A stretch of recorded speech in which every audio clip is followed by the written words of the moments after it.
I know his service was spotty, so we'll try and catch him in a little bit. Who's on one? Do I have to do that? Bill in New Hartford. I know Bill wanted to see if we can get the mayor back. Bill wanted to talk about the Baseball Hall of Fame. Good morning there, William.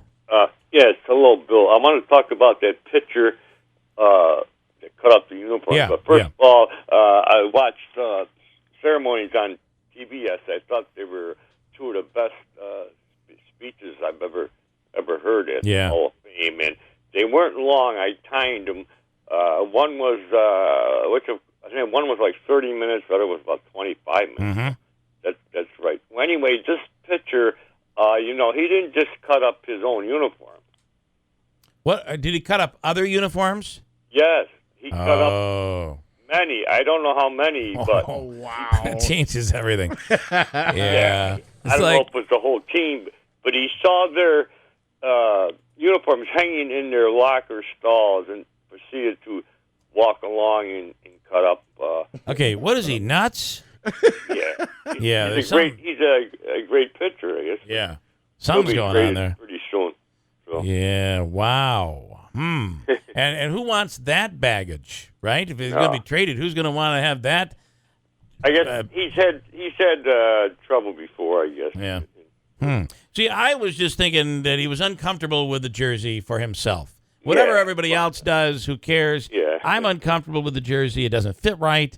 But cutting up everybody else's is and Christine asked that question earlier. Yeah, I read in the paper he cut up many of them. It didn't say how many, but yeah. Anyway, okay. Right. Okay, interesting stuff. Thanks, Bill. William in New Hartford. Just quickly, he's been suspended now by the team for 5 games, and I saw that. General manager saying Chris has been suspended for violating team rules, insubordination, and for destroying team equipment. While we appreciate Chris's talent and passion, there is a correct way and an incorrect way to express concerns about team rules and organizational expectations. It's unfortunate that it's come to this level of potential distraction, taking away from what we are trying to accomplish. I wonder what the rest of the players on the team had to be thinking when they came in and all their uniforms were cut up. I feel like a baseball. So they must not have gone out in the throwback uniforms. They had to use regular uniforms, right? They look like the Flintstone outfits, right? They were all kind of cut up. You know the story? Come on in, Jim. Jim Rondinelli making his way in here quickly has the official story. What we know. They actually ended up wearing the throwback jerseys yesterday. Okay, so they couldn't do it the day of. I believe I heard. If I'm correct, I believe he cut up every jersey. Wow, 25 jerseys. Well, that's what Bill was saying. He went through and got them all. But I just thought it was his, and I'm like, he was trying to do a little, he's trying to make it more comfortable. And I don't know why he didn't like them, because they're really cool jerseys. They're the jerseys the White Sox won when they were really good, like in the early 80s, 83, 84. And they're really sharp. They're red, white, and blue. Oh. They're really cool. I don't know why he Yeah, didn't but aren't like they? I heard they were like puffy, baggy type shirts that he didn't. I don't know. I guess I don't know. The throwbacks that were yesterday, they were cool. If those were the ones he cut was up, this I a don't know tantrum? why. So they said, it was, no, you're gonna wear these uniforms. They're gonna wear this uniform, and he's like, screw that. I'm going to cut everybody's up. That's what he did. Yep. Unbelievable. Funny. Wow. Here's an interesting story about a guy in California who got caught trying to build a chemical weapon inside Walmart. Okay, crazy story. Trying to build a chemical weapon inside Walmart with supplies off the shelves. He walked into the store empty-handed and got everything he needed inside, and then tried to set it off using an electrical appliance, all while inside the store. Luckily, he didn't get that far before employees finally figured out what he was doing or were suspicious of what he was doing, and they stopped him. The guy's name is Martin Reyes, and police say he's has a long criminal record, but also suffers from some sort of a mental illness. It happened on June 18th in Oxford, California, which is just northwest of Los Angeles. Listen in here.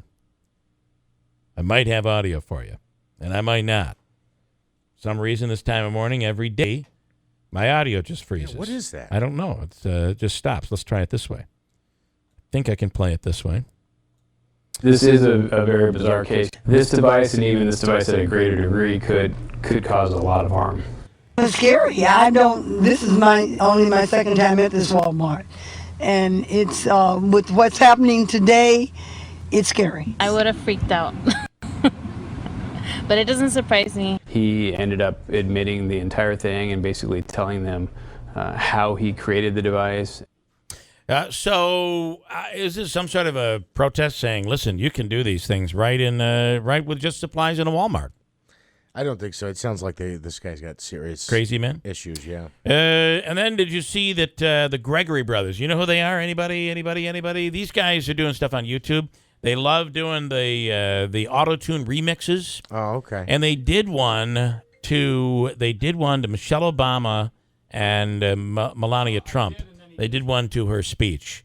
So that whole plagiarism thing. Yeah, I'm sorry I missed that. It was interesting. The whole week was quite interesting. Although this Democratic convention is ramping up to look like it might be even crazier. Anyway, here's some audio. What they did, they used them both to make it seem as if they were singing in unison. So, am I going to go through this again? Really?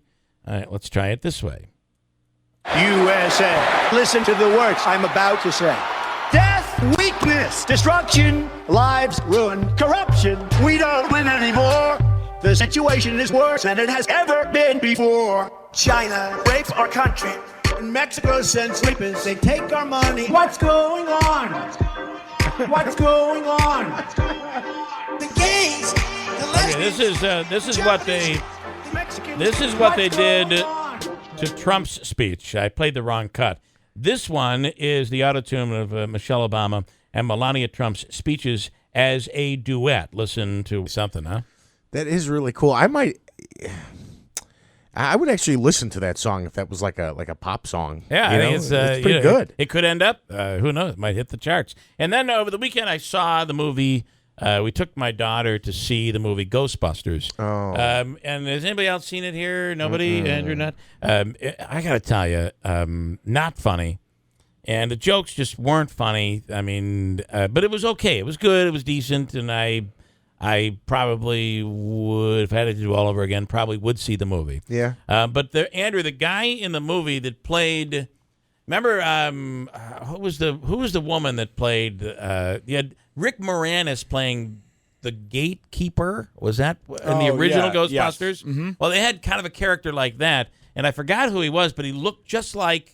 He's a really well-built guy. I forgot his name in the movie. What the actor's name is. But he looked like Ryan Quinn. Ryan, who performed for us on Friday from The Voice, the local singer. He looked just like Ryan Quinn, except he's really jacked. He's very muscular. Anyway, the movie was okay. The big movie this weekend, though, was Star Trek. That won the weekend outright. Another Star Trek movie. This is like number 35 in the Star Trek series or something. I don't know. The official coffee of the Keeler in the Morning radio program is from Daylight Donuts. Good. Mm-hmm. Daylight Donuts. And, they have that drive-through that's quick and easy. You're in and you're out and you're on your way. Whether you're adding a breakfast sandwich or donuts or you're just getting in there for the coffee, it's Daylight Donuts. And we'll be live at Daylight Donuts this Thursday where Joe Griffo comes in. It's a... what's he calling this event? I got to get the exact title. But it's basically Morning Joe with Joe. What is it? It's Joe time. Joe time. It's Joe time. Morning Joe is taken. As in coffee time. It's Joe time.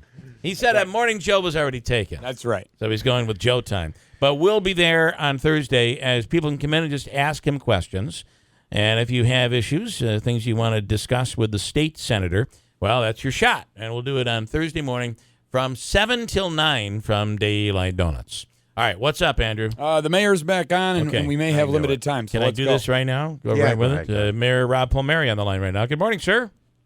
Good morning. How are you? Good. I know you're coming back from the north, and your coverage might not be all that great, but the controversy over this asphalt / concrete plant, the Common Council has tabled it. There was a very interesting story over the weekend from Ken Rozier in the OD saying that that you had told him not to speak with the council. Now, you said that's not true. That absolutely was not the case. The case was from Ken, which we have a very good relationship.